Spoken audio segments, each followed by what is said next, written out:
আসসালামু আলাইকুম। Hello guys, আশা করি সকলে ভালো আছেন।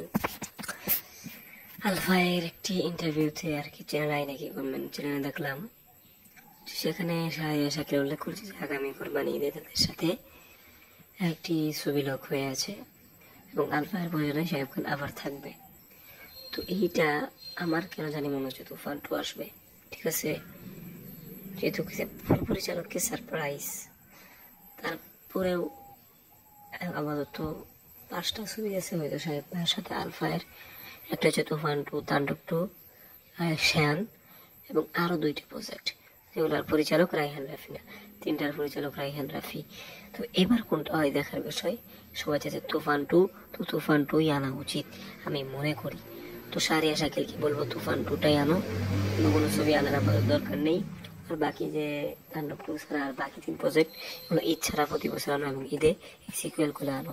এটাই আমার আহ্বান রইবে তোমাদের সাথে। থ্যাংক ইউ পুরো ভিডিওটি দেখার জন্য, ধন্যবাদ আমাদের সাথেই থাকার জন্য।